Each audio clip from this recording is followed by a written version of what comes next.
ফরেক্স বাংলার পক্ষ থেকে সবাইকে জানাই আন্তরিক শুভেচ্ছা এবং স্বাগতম। তো আজকে আলোচনা করব গোল্ড মার্কেট উইকলি অ্যানালাইসিস এবং সিগন্যাল, কোন পজিশনে মার্কেটে এন্ট্রি নিলে আপনাদের প্রফিট হবে, মার্কেট কোথায় থেকে কোন পর্যন্ত মার্কেট যেতে পারে, এই বিষয়গুলো নিয়ে। তো প্রতি সপ্তাহে যেই অ্যানালাইসিসগুলো শেয়ার করি আপনাদের সঙ্গে, সেই অ্যানালাইসিস অনুযায়ী কিন্তু মার্কেট মোটামুটি ওইভাবেই কিন্তু মার্কেট যায়। আপনার অ্যানালাইসিসগুলো যারা দেখে থাকেন তারা হয়তো মার্কেটের সঙ্গে মিলিয়ে দেখবেন যে আমি যেভাবে বলি বা যেভাবে সাপোর্ট রেজিস্ট্যান্স ধরে দিই ওই অনুযায়ী কিন্তু মার্কেট যায়। তো আজকে গোল্ড মার্কেট এই সপ্তাহে কি হবে এইটা নিয়ে আমি আলোচনা করব। আর এটি যদি আপনারা মনোযোগ সহকারে শোনেন তাহলে এই সপ্তাহে মার্কেটে যে পজিশনগুলোতে আপনারা এন্ট্রি নেবেন সেই পজিশনগুলোতে আপনাদের রিস্কের পরিমাণটা অনেক কম হবে। তো চলুন তাহলে শুরু করে যায়।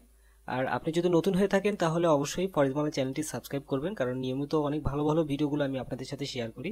যদিও চ্যানেলটি কোনো ভিউ নাই, আপনারা চাইলে আপনাদের ফ্রেন্ডদের সাথে চ্যানেলটি শেয়ার করতে পারেন, তাহলে চ্যানেলে ভিউজটা আসলে মনের দিক থেকেও ভালো লাগবে ভিডিওগুলো মেকিং করতে।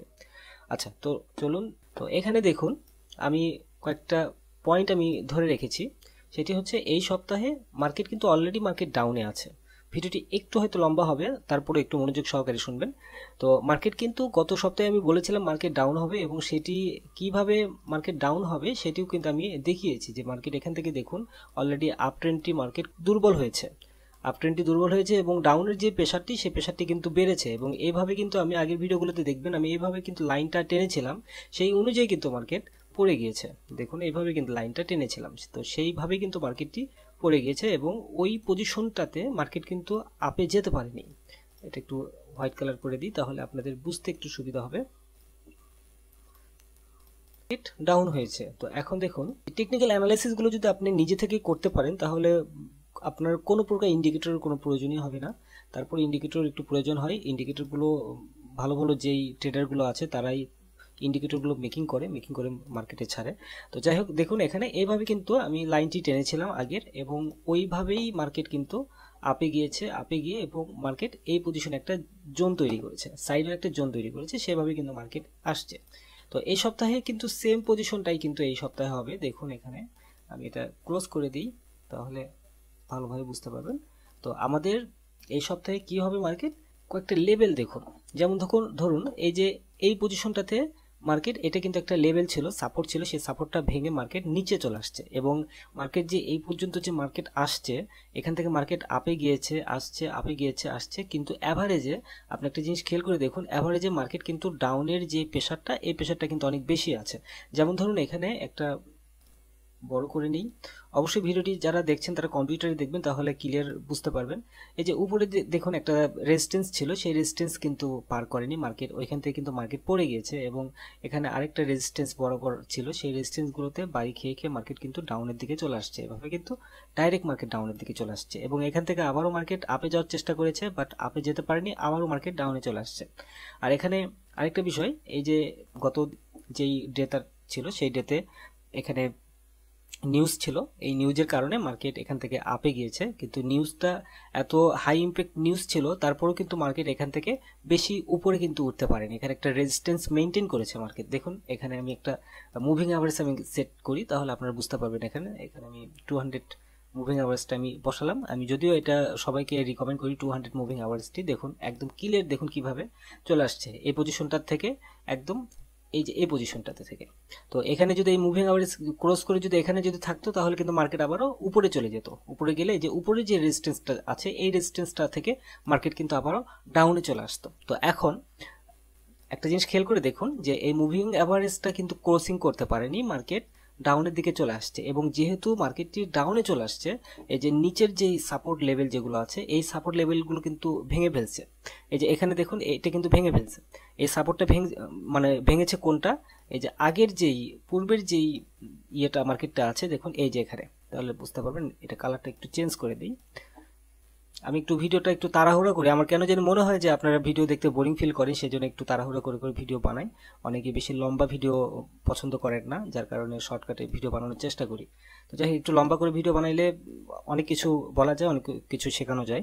তো এখানে দেখুন এই যে এখানে যে সাপোর্টটি আছে এই সাপোর্টটি কিন্তু ভেঙেছে এই মার্কেটটি, খেয়াল করে দেখুন এই সাপোর্টটি ভেঙেছে এই মার্কেট, এবং এই মার্কেট সাপোর্টটি ভাঙার পরে এই মার্কেটটি কিন্তু উপরে গিয়েছে। দেখুন উপরে গিয়েছে, কিন্তু এখানে কিন্তু অলরেডি ভেঙেছে, বাট এখানে উপরেরটা কিন্তু মার্কেট ভাঙতে পারেনি। যেহেতু উপরে গিয়েছে মার্কেট, ওইখান থেকে কিন্তু মার্কেট এখন কিন্তু ডাউনের দিকে চলে আসছে, এবং ডাউনে আসার পরে এই সাপোর্টটি কিন্তু আর ভাঙতে পারেনি, এখান থেকে উপরে গিয়েছে। তো আমাদের মেইন সাপোর্টটি ছিল উপরের যে সাপোর্টটি, রেজিস্ট্যান্সটি ছিল, সেই রেজিস্ট্যান্স থেকে কিন্তু মার্কেট নিচে চলে আসছে, এবং উপরে এসে কিন্তু এই রেজিস্ট্যান্সটা কিন্তু ভাঙতে পারেনি, সে কিন্তু ডাইরেক্ট এসে এই যে, এটাই হচ্ছে সবচেয়ে ভয়াবহ একটা অবস্থা, যে এই মার্কেটটা কিন্তু এখানে এইটা ভেঙেছে, এটা ভেঙেছে, এবং এইটা কিন্তু ভেঙেছে। তো এটাকে আমরা এখন ধরবো না, এটা যেহেতু অলরেডি এই মার্কেটটি ভেঙেছে, এটা এই যে এখানে যে সাপোর্টটি আছে এই সাপোর্টটি ভেঙেছে, তো এই সাপোর্টটি এটা ভাঙতে পারেনি। তো এখন এই নিউজের কারণে এখানে এই সাপোর্টটি কিন্তু ভেঙেছে এটা, তো যার কারণে মার্কেট কিন্তু নিচের দিকে চলে আসছে। তো এখন এই মার্কেটটি কি হবে, মার্কেট এখন উপরের দিকে যাবে, একটু উপরের দিকে গিয়ে মার্কেট আবারও নিচের দিকে চলে আসবে। তো এখন দেখুন মার্কেট কতদূর পর্যন্ত উপরে গেলে সর্বোচ্চ কতদূর পর্যন্ত মার্কেট যেতে পারে, যদি খুব হাই ইম্প্যাক্ট যদি কোনো নিউজ থাকে, তাহলে এই মার্কেটটি এর লেভেলটি যাবে, এখানে আমি এখানে ধরি, এর লেভেলটি যাবে 23-28 এর মার্কেটের লেভেল সর্বোচ্চ হয়তো যেতে পারে, দেন মার্কেট ওইখান থেকে কিন্তু ডাউনের দিকে চলে আসবে। তো এখানে আরও কি কি কারণে চলে আসবে সেটি আমি আরও ক্লিয়ার করি আপনাদেরকে। আর সর্বোচ্চ লেভেল হচ্ছে 23-46, তো 23-46 এতদূর পর্যন্ত মার্কেট আসার সম্ভাবনা একটু কম আছে, যদি খুব হাই ইম্প্যাক্ট কোনো স্পিক বা কোনো হাই ইম্প্যাক্ট কোনো নিউজ যদি থাকে, এটা যদি ভাঙে তাহলে মার্কেট আরও আপে চলে যাবে।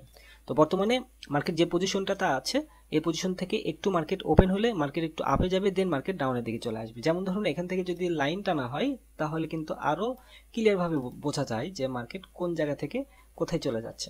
এই যে দেখুন, এভাবে দেখলে তাহলে কিন্তু আরও ক্লিয়ারভাবে বোঝা যায়, একদম ক্লিয়ারভাবে বোঝা যাচ্ছে মার্কেট কোথায় থেকে কোন দিকে যাচ্ছে।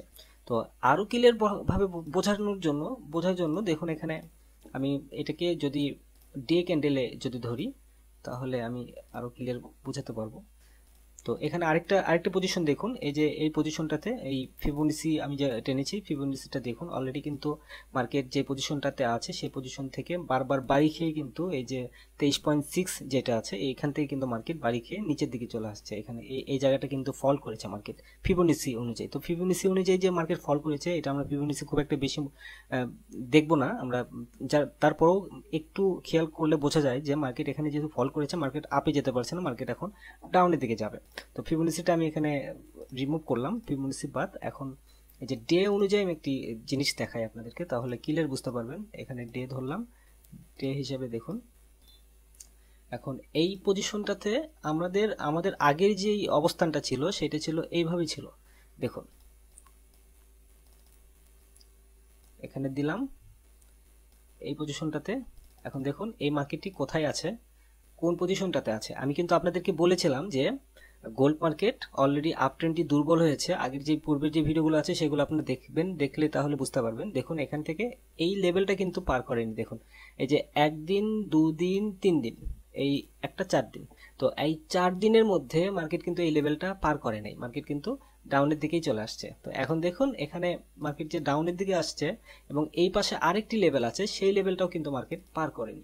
আচ্ছা এখন দেখুন আপনারা একদম ক্লিয়ার বুঝতে পারবেন যে এই মার্কেটটা কোথায় থেকে কোন দিকে যাচ্ছে। এখানে যেরকম এই পজিশনটাতে যেরকম, তো দেখুন এখানে যতগুলো ক্যান্ডেল আছে সবগুলো ক্যান্ডেল কিন্তু আপে গিয়েছে ডাউনে আসছে, আপে গিয়েছে ডাউনে আসছে, কিন্তু এইখানে যে লেভেলটা আছে, এই যে লাইন যেটা দেখতে পাচ্ছেন, এই লাইনের উপরে কিন্তু মার্কেট যায় নাই। আবার এখান থেকে উপরের থেকে যে লাইনটা আসছে সেই লাইনের উপরে কিন্তু যায় নাই। এখন এখানে আরেকটা পজিশন এখানে তৈরি করে দেখুন, আরেকটা লাইন আপনারা টেনে দেখুন, তাহলে আপনারা আরো ক্লিয়ার বুঝতে পারবেন। এখানে ধরুন এখান থেকে এই লেভেলটা ধরুন, তাহলে দেখুন এই ডে অনুযায়ী দেখুন এখানে কি কি অবস্থাটা হয়েছে, আপনি নিজের চোখে দেখুন তাহলে বুঝতে পারবেন। দেখুন এই যে এখান থেকে মার্কেট ডাউনে আসছে, আবার এখানে নিচে বাড়ি খেয়ে কিন্তু আবার উপরে চলে যাবে, কিন্তু এই যে এখানকার যে লেভেলটি আছে এটা যদি পার করে তাহলে কিন্তু মার্কেট আবার উপরে চলে যাবে, আবার নিচেরটা যদি পার করে তাহলে মার্কেট কিন্তু আরো নিচে চলে যাবে। তো এখন এই সপ্তাহের ধরুন এখান থেকে 7টা ক্যান্ডেল আপনারা ধরুন, এখানে আমাদের আছে গত সপ্তাহে যেটা ছিল 1 2 3 4 5 6 7, এই যে 7টা এখানে এই 7টা ক্যান্ডেল ছিল। তো এখন এইখানে যদি এই 7টা ক্যান্ডেল যদি ধরা হয়, সেই ক্ষেত্রে কিন্তু দেখা যাবে যে মার্কেট অলরেডি প্রায় 22-50-এর কাছাকাছি মার্কেট চলে আসবে, যদি নিউজ থাকে বা ডাউন ট্রেন্ডের যেই প্রেশারগুলো, এই প্রেশারগুলো যদি একদম অ্যাকুরেটভাবে যদি থাকে, সেই ক্ষেত্রে কিন্তু মার্কেট ডাউনের দিকে চলে আসবে। তো আশা করি বুঝতে পেরেছেন। তো আমাদের এখন মেইন যেই পয়েন্টটা সেটি হচ্ছে আমরা দেখব যে মার্কেট কোথায় থেকে কোন পর্যন্ত এখন আসতে পারে, কোন কোন পজিশনে আমাদের এসএলটা ইউজ করলে আমাদের লসের পরিমাণটা হবে না। আর আরেকটা জিনিস খেয়াল করে দেখুন, এই যে এখানে একটা ইন্ডিকেটর আছে, এই ইন্ডিকেটরটা আমি যদিও এর আগে একটি ভিডিওতে আমি শেয়ার করেছিলাম, কিন্তু ভিডিওতে 200 লাইক না হওয়ার কারণে ইন্ডিকেটরটি আমি আপনাদের সাথে ফ্রিতে শেয়ার করতে পারিনি। 120 লাইক মনে হয়েছে। তো যাই হোক, এটাতে 200 লাইক কমপ্লিট হলে আমি ইন্ডিকেটরটি ফ্রি দিয়ে দেবো। তো দেখুন এই ইন্ডিকেটরটি, এই যে এখানে অলরেডি কিন্তু একটা সেল সিগন্যাল এখানে দিয়ে দিয়েছে। তো সেল সিগন্যাল যেহেতু দিয়েছে, এখান থেকে মার্কেট কিন্তু এখন ডাউনের দিকে চলে আসবে। আর এই যে এই পজিশনে দেখুন, এখানে কিন্তু একটা আপ সিগন্যাল দিয়েছিল, মার্কেট কিন্তু আপে চলে গিয়েছে এবং হিউজ পরিমাণ একটা আপে গিয়েছে। আর এখানে কিছু কিছু জায়গা আছে, সেই জায়গাগুলো হচ্ছে সাইডওয়ে মার্কেট। এই সাইডওয়ে মার্কেটগুলোতেও প্রফিট করতে পারবেন, একটু শিওর হতে পারবেন, বাট একদম লং টার্ম যে বেশি পিপস নেওয়া প্রফিট, এটা আপনারা করতে পারবেন না। তো আমরা তাহলে এখানে দেখছি যে প্রত্যেকটা ক্যান্ডেল অনুযায়ী, প্রত্যেকটা ইন্ডিকেটর অনুযায়ী মার্কেট কিন্তু ডাউনের একটা সিগন্যাল দিয়েছে এবং এখানে এখানে আমরা যেভাবে লাইনগুলো টেনেছি সেই অনুযায়ী কিন্তু মার্কেট ডাউনে চলে আসছে। তো আশা করি বুঝতে পেরেছেন। আর এখন আমি শেয়ার করব যে এই মার্কেটে কোন কোন পজিশনে আপনাদের এন্ট্রি নিলে আপনাদের প্রফিটটা হবে। যেমন ধরুন এখন মার্কেট যে পজিশনটাতে আছে, এখান থেকে আরেকটা লাইন এখানে টানতে হবে। তো এখন এখানে একটু সাইডওয়ে থাকবে মার্কেট, এখানে এর মধ্যে সাইডওয়ে থাকবে, সাইডওয়ে জোন এটা। এই সাইডওয়ে জোনটা ধরুন আপনার 23.8, আরেকটু হয়তো উপরে যেতে পারে, 23.15 পর্যন্ত হয়তো যেতে পারে, দেন মার্কেট ডাউনে চলে আসবে। তো আমাদের মেইন এই সপ্তাহে উইকলি যেই অ্যানালাইসিস, সেই অনুযায়ী আমাদের সেল এন্ট্রি হবে। ধরুন সেল এন্ট্রি আপনি যেখানেই দেন না কেন, এসএল পয়েন্টটি যেটা হবে, ধরুন এসএল পয়েন্ট, সেল এন্ট্রির ক্ষেত্রে এসএল পয়েন্ট হবে। হ্যাঁ, আমি এটাই বলি সবাইকে, এই জিনিসটাই বোঝাই আমি, যে আপনি যেখানেই সেল এন্ট্রি দেন না কেন, এসএল পয়েন্টটাই আপনি দিবেন 23.28 এসএল থাকবে যেখানে এন্ট্রি দেন না কেন। আর সেকেন্ড এসএল থাকবে এসএল 23.48 অথবা 23.47 দিতে পারেন, 47 দিলেও হবে।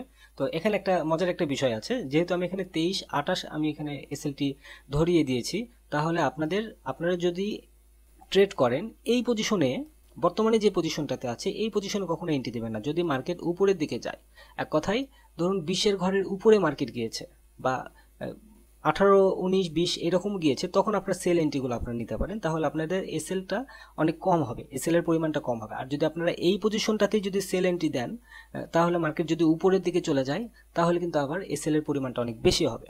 তো এই জিনিসটা মনে রাখবেন, যে পজিশনটাতে এখানে যেটা ধরে দিয়েছিলাম, দেখুন এখানে 23.28 যে পয়েন্টে আছে এসএল পয়েন্ট, এই 23-20-এর পরে যে ঘরগুলো আসবে, সেই ঘরগুলোতে যদি আপনি সেল এন্ট্রি দেন, সেই ক্ষেত্রে আপনার এসএল এর পরিমাণটা কিন্তু কম আসবে। আচ্ছা, এরপরে বাইয়ের অপশনটা ধরি। বাই পজিশনে যদি আপনি এন্ট্রি দেন, তাহলে যদিও বাই এই সপ্তাহে বাই ট্রেডগুলো না করাটাই বেটার আমি মনে করছি, তারপরও এখানে বাই পজিশনটাতে একটু রিস্ক হয়ে যাবে। বাই পজিশন হলে মোটামুটি 22.80-তে আপনারা এই একটাই শুধু এসএল পয়েন্ট হবে 22.80। তো এটা যদি ভাঙে তাহলে মার্কেট আরও ডাউনের দিকে চলে যাবে। তো আশা করি বুঝতে পেরেছেন। ধন্যবাদ সবাইকে ফরেক্স বাংলার সঙ্গে থাকার জন্য। আর ভিডিওটি যদি ভালো লেগে থাকে বা উপকারে এসে থাকে ফরেক্স বাংলা চ্যানেলে, অবশ্যই একটু কমেন্ট করে দিবেন, একটু লাইক করে দিবেন, আর ফ্রেন্ডদের সাথে শেয়ার করতে পারেন।